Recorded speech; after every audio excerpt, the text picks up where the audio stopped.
So hello everyone, तो कैसे हैं आप सभी लोग, बताइए क्या आपकी जनवरी अटेम्प्ट की तैयारी बढ़िया चल रही है? क्योंकि जनाब आपके पास सिर्फ और सिर्फ 30 दिन बचे हुए हैं एंड इन 30 दिनों में आपको जान लगा देनी है, राइट। इन 30 दिनों में आप चाहें तो अपनी डेस्टिनेशन को बदल सकते हैं पूरी तरीके से, अपनी परसेंटाइल को बहुत ही जबरदस्त तरीके से इंप्रूव कर सकते हैं। आपको चाहिए बेहतर रिसोर्स एंड बेहतर गाइडेंस एंड कुछ लिमिटेड सा कंटेंट जिसको आपको बार बार से प्रैक्टिस करनी है। अरे हाँ या ना, वो सभी आपको हम इस वीडियो में बताने वाले हैं। पर्टिकुलरली हम केमिस्ट्री की बात करने वाले हैं जनाब इस पर्टिकुलर वीडियो में, है ना। केमिस्ट्री की ही बातें हम करने वाले हैं कि आप केमिस्ट्री में कैसे 70+ स्कोर कर सकते हैं। मिनिमम इतना तो आपको स्कोर करना ही पड़ेगा अगर आप अच्छी परसेंटाइल सिक्योर करना चाहते हैं जनवरी अटेम्प्ट में। पहली बात तो हमको ये बताना चाहेंगे कि आप ये समझ लीजिए कि जनवरी अटेम्प्ट जो आपको आगे दिखाई पड़ रहा है ना 30 दिनों के बाद, यही आपका लास्ट अटेम्प्ट है। आपको अभी अप्रैल अटेम्प्ट के बारे में सोचना ही नहीं है। मान लीजिए कि आप अप्रैल अटेम्प्ट दे ही नहीं सकते या अप्रैल अटेम्प्ट एग्जिस्ट ही नहीं करता है, राइट। क्योंकि अगर जनाब आपने अप्रैल अटेम्प्ट के बारे में सोच लिया तो आपका ये दिमाग आपको बोलेगा कि बेटा 60 दिनों के बाद देखेंगे, है ना। क्योंकि 60 यहाँ पर आगे हो जाएंगे और 30 अभी यहाँ पर। 3 महीने का वक्त अभी आपके पास है एंड 3 महीने तो बहुत होते हैं, ऐसा आपको बोला जाएगा आपके दिमाग के द्वारा। इसलिए जनवरी में फोकस करिए, निश्चित तौर पर अपने आप बेस्ट देने की कोशिश करें, जो भी आ रहा होगा बेहतर होगा, है ना। तो 70+ स्कोर कैसे करेंगे? देखिए कुछ क्वेश्चन हम आपसे पूछने वाले हैं कि ताकि आपको ये रियलाइज हो सके कि क्या आप इफेक्टिव स्टडी कर रहे हैं या नहीं, या सिर्फ और सिर्फ अपने आप को बेवकूफ बना रहे हैं, राइट। क्योंकि इस समय भैया अगर आप लॉन्ग वीडियोस देख रहे हैं ना तो बिलीव इट और नॉट आप अपना टाइम वेस्ट कर रहे हैं। तो 3 क्वेश्चन है हमारे पास। पहला कि क्या आप अभी भी लॉन्ग वीडियोस देख रहे हैं? क्या तुम अभी भी लॉन्ग वीडियोस देख रहे हो? अगर ऐसा है तो जनाब बिलीव इट और नॉट आप अपना टाइम वेस्ट कर रहे हैं। उससे बढ़िया है कि आप सर्दियों में आसानी से बढ़िया तरीके से सोएं, कोई दिक्कत नहीं है ना। ठीक है, अगर पढ़ाई करनी ही ना तो बढ़िया तरीके से करिए। ऐसे ना करें कि आप वीडियोस देखते जा रहे हैं, कंटेंट को कंज्यूम करते चले जा रहे हैं बट अप्लाई नहीं कर रहे हैं। क्योंकि जनाब वहां पर आपको बैठ करके अप्लाई ही करना होगा। 75 क्वेश्चन आपसे पूछे जा रहे होंगे, 25 क्वेश्चन आपसे केमिस्ट्री में पूछे जाएंगे जो आपको सॉल्व करने पड़ेंगे। वहां पर बैठ के वीडियो लेक्चर्स काम नहीं आने वाले। वहां पर जो काम आएगा वो यहाँ पर जो बैठकर आप कलम चलाने वाले हैं, घर में बैठकर जो कलम चलाने वाले हैं ना, जो क्वेश्चन सॉल्व करने वाले हैं, वही काम आने वाला है उस पर्टिकुलर 3 घंटे में जो आप वहां पर बैठकर देने वाले हैं एग्जाम हॉल में। जनाब अगर आप अभी पेन नहीं चला रहे हैं ना, रिगरस प्रैक्टिस इसको हम बोलते हैं, रिगरस प्रैक्टिस अगर आप नहीं कर रहे हैं तो आप अपना समय वेस्ट कर रहे हैं। आखिरी के 30 दिन बचे हुए हैं एंड अभी भी अगर आप कॉन्सेप्ट करते चले जा रहे हैं, वो भी वीडियो लेक्चर्स के थ्रू, तो बिलीव इट और नॉट तो कुछ भी बेहतर नहीं हो रहा होगा 30 दिनों के बाद भी। इस समय आप जितना भी पढ़ रहे हैं, मान लीजिए आप 12 से 13 घंटे पढ़ रहे हैं, देखिए जनाब इतना तो पढ़ना ही पड़ेगा, है ना। 12 से 13 घंटे आपको देने ही पड़ेंगे। सारे काम छोड़ दीजिए, कोई साथ में है तो उसको छोड़ दीजिए। 12 से 13 घंटे आपको रिगरस प्रैक्टिस करनी ही पड़ेगी, तभी जनवरी अटेम्प्ट क्लियर हो रहा होगा, है ना। अगर आप 12 से 13 घंटे पढ़ते हैं, जितना भी समय आप देते हैं उसमें से आपको 80% या फिर हम बोले 70 to 80% टाइम आपको क्वेश्चन सॉल्विंग में देना पड़ेगा। यस, इससे कम आप टाइम नहीं दे सकते। 20 to 30% टाइम हम बोल सकते हैं कि हाँ आप कॉन्सेप्ट को रिवाइज कर सकते हैं, बट उसके लिए भी लॉन्ग वीडियोस देखने की कोई भी जरूरत नहीं है। वो तुम अप्रैल से करते चले आ रहे हो, है ना। जब से तुमने इस जेई की भीड़ में कदम रखा है, जेई की कॉम्पिटिशन में कदम रखा है, तब से तुम यही कर रहे हो, क्लासेस एंड क्लासेस। हम बताते हैं ऐसा होता क्यों है। यहाँ पर ऐसा इसलिए होता है क्योंकि आपको यह भी यकीन दिलाना है खुद को कि आप पढ़ाई कर रहे हैं एंड आप खुद से एफर्ट भी नहीं डालना चाहते, राइट। अगर आप लॉन्ग वीडियोस देखते हैं, मान लीजिए आप लॉन्ग वीडियोस देखते हैं, उससे होता क्या है, आपको अंदर से फीलिंग आ रही होती है कि आप पढ़ रहे होते हैं। आपको अंदर से फीलिंग आ रही होती है कि आप पढ़ रहे होते हैं एंड टू बी ऑनेस्ट आपको भी पता होता है कि इससे कोई भी फायदा नहीं होने वाला। फायदा तब होगा जब अपने सामने कुछ क्वेश्चंस रखेंगे, अपनी नोटबुक निकालेंगे, उस पर करना शुरू करेंगे। नहीं हो रहा होगा वीडियो सॉल्यूशन को देखेंगे, समझेंगे कि आपसे कहां पर कौन सा कॉन्सेप्ट लैग कर रहा था जिसकी वजह से ये क्वेश्चन सॉल्व नहीं हुआ, जिसको उस पर्टिकुलर कॉन्सेप्ट को आपको रिवाइज करना पड़ेगा। This is the best way to crack any exam, right. यहां पर आपसे थ्योरी नहीं पूछी जाएगी, आपसे टू द पॉइंट क्वेश्चंस ही पूछे जा रहे होंगे एंड वो क्वेश्चंस एग्जाम हॉल में बैठ के सॉल्व नहीं होंगे। आई रिपीट, वो क्वेश्चन सॉल्व नहीं होंगे अगर आप यहां पर रिगरस प्रैक्टिस नहीं कर रहे हैं। रिगरस प्रैक्टिस आपको करनी ही पड़ेगी जनाब, करनी ही पड़ेगी, राइट। अब हमारा दूसरा क्वेश्चन, पहला क्वेश्चन तो ये हो गया, बताइएगा हमें आप आंसर इसका जरूर कि क्या आप क्या कर रहे हैं क्या नहीं कर रहे हैं। दूसरा क्वेश्चन हमारा ये होगा कि क्या आप अभी भी अपनी नोटबुक को देखकर रिवाइज कर रहे हैं? बोलिए। अगर आप अपनी नोटबुक सामने रखते हैं, उसको देखते हैं ऐसे और रिवाइज करते हैं, तो आपको ऐसा लग रहा है कि आप रिवाइज कर रहे हैं। बिलीव इट और नॉट आप रिवीजन नहीं कर रहे हैं, क्योंकि वहां पर बैठकर आपको नोटबुक सामने नहीं मिलेगी, आपको रिकॉल करना पड़ेगा। रिकॉलिंग, तो जनाब आपका फोकस होना चाहिए रिकॉलिंग पे। रिकॉलिंग करके रिवाइज करनी है, आपको एक्टिव रिवीजन करना है, सोते हुए नहीं रिवीजन करना है। अजगर की तरह पहले पढ़े हैं कुछ रिवाइज करना है नोटबुक लेकर के, नहीं भैया ऐसे नहीं होने वाला। आपको रिवाइज करना पड़ेगा। कैसे? फॉर एग्जाम्पल हमारे पास मोल कॉन्सेप्ट है, चलिए सॉल्यूशन का ले लेते हैं। सॉल्यूशन है आपके पास, आपको देखना होगा कि मोलैरिटी का फॉर्मूला क्या होता है, मोलैरिटी का फॉर्मूला क्या होता है, ये सारे फॉर्मूले आपको रिवाइज करते हुए चलने पड़ेंगे। एक बार आपने इस चैप्टर को उठाया, पूरा रिवीजन कर लिया, उसके बाद आपको देखनी है अपनी शॉर्ट नोट कॉपी कि क्या आपने सही से रिकॉल किया है, क्या आप रिकॉल नहीं कर पाए, एंड जो आपने रिकॉल किया है उसमें से कितना % सही है, राइट। उससे आपको पता चलेगा कि कौन सा पोर्शन आपका एग्जैक्टली मजबूत है एंड किस पे भी और ज्यादा काम करना है, राइट। एक्टिव रिवीजन करना है जनाब, सोते हुए रिवीजन नहीं करना है। नोटबुक सामने रखी होती है, आपको ऐसा लगता है कि हाँ ये तो हमको आता है, ये भी हमको आता है, बट टू बी ऑनेस्ट तुम्हें पता होता है कि वो आपको नहीं आता है। इसी वजह से जब तुम एग्जाम हॉल में बैठते हो तुम्हें लगता है कि तुमने पढ़ा तो है बट यार याद नहीं आ रहा है, क्योंकि जनाब तुमने यहाँ पर बैठकर रिकॉलिंग की प्रैक्टिस ही नहीं करी है।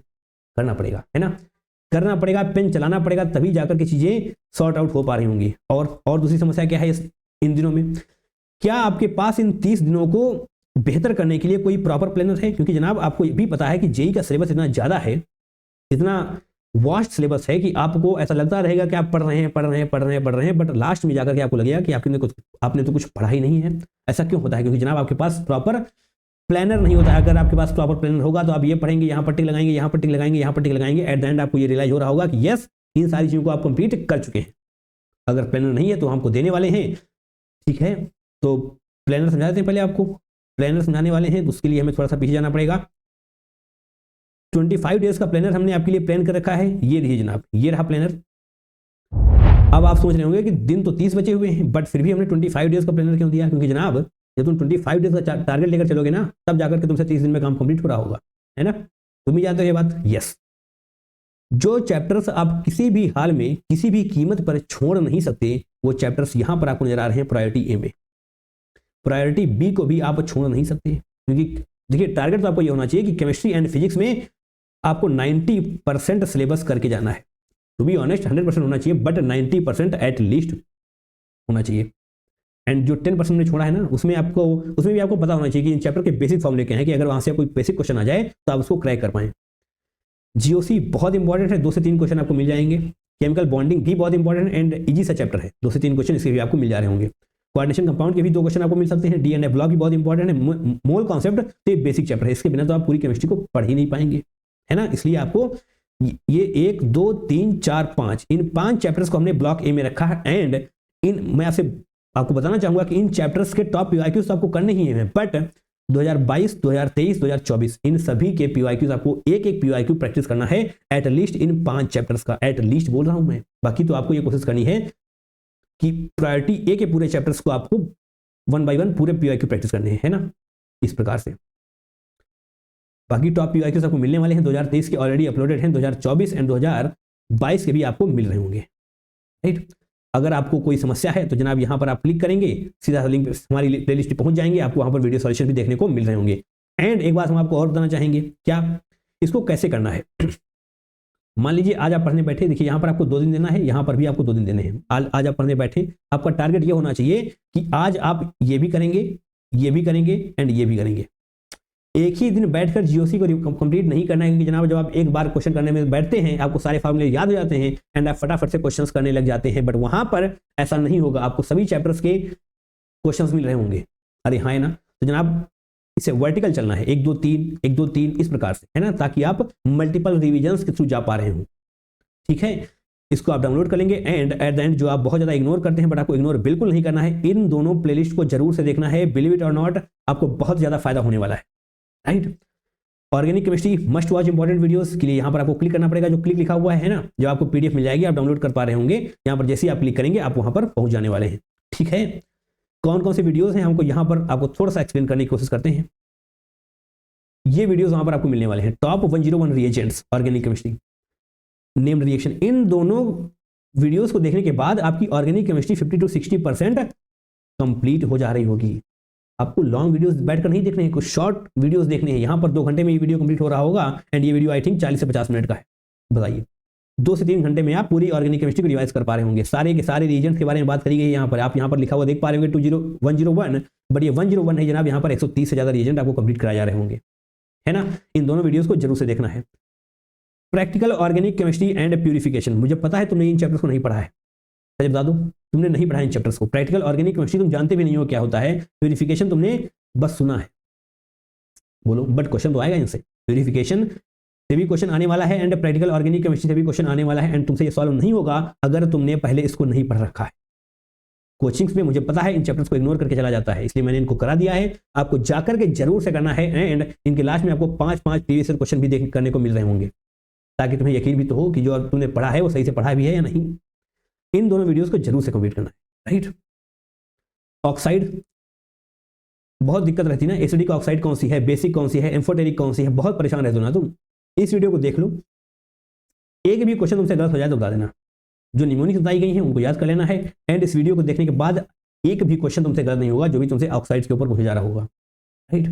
एंड बॉन्ड ऑर्डर कैसे निकालते हैं जल्दी से, इसको भी देख लेना है। शेप्स एंड ज्योमेट्री के ऊपर भी मैंने एक वीडियो बनाया हुआ है एंड वो सब सारी वीडियो आपको इन ऑर्गेनिक केमिस्ट्री की इंपॉर्टेंट प्लेलिस्ट में मिल जा रहे होंगे, जिसको आपको देखना ही देखना है ना।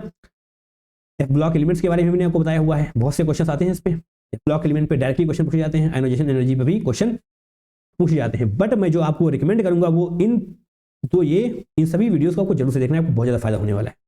प्रॉपर प्लानर के साथ चलिए, जो आपको प्लानर दिया गया है एक बार फिर से हम आपको दिखाना कहेंगे इन प्लानर को आप बड़ी ही शिद्दत के साथ जनाब प्रैक्टिस करें। इसको क्या करना है, इस प्लानर को जाकर के प्रिंट आउट निकलवा लेना है ना, और सामने वाली वॉल पे पेस्ट कर देना है। जिस प्रकार से हमने अपनी एक टैब में ये ओपन करके रखा है ना, उसी प्रकार से आपको भी अपनी एक टैब में ओपन करके रखना होगा। क्यों? क्योंकि यहाँ पर आपको क्लिकेबल लिंक्स मिल रही होंगी। जैसे ही आप यहाँ पर क्लिक करने वाले हैं, आप सीधा उस पर्टिकुलर चैप्टर की प्लेलिस्ट में पहुंच जाएंगे, राइट। वहां पर आपको रिवीजन वीडियोस एंड पीवाईक्यूज सब कुछ मिलने वाले हैं। तो आप पीवाईक्यूज ही नहीं करने हैं, मैं फिर से कह रहा हूं, आपको ब्लॉक 1 के हर एक क्वेश्चन को करना है, right. And at the end मैं आपसे यही कहूंगा कि जनाब कलम चलाइए। अगर आप कलम नहीं चला रहे हैं तो यकीन मानिए आप कंपटीशन को बीट नहीं कर पाएंगे। ना करें जनाब, ना करें। इंडिया का टफेस्ट एग्जाम है ये, क्रैक होगा नहीं ऐसे वीडियोस देखने से। अगर वीडियोस देखने से क्रैक हो रहा होता ना जनाब, तो मिलियंस लोग क्रैक कर रहे होते, क्योंकि आप देख पाएंगे कि मिलियंस में व्यूज होते हैं उन वीडियोस पर, राइट। तो आपसे यही सारी बातें करनी थी, आपको थोड़ा सा यकीन दिलाना था कि हाँ आपको लॉन्ग वीडियोस नहीं देखने, आपको रिगरस प्रैक्टिस करनी है। मैं फिर से बोलूंगा आपसे कि 70 to 80% टाइम आपका प्रैक्टिस में जाना चाहिए। चलिए मिलेंगे किसी दूसरे वीडियो में, कभी फिर से आपसे सेल्फ टॉक करने की कोशिश करेंगे, हम आपसे फिर से कुछ बातें करने की कोशिश कर रहे होंगे। तब तक के लिए प्रैक्टिस करते रहिए, अपनी कलम चलाओ।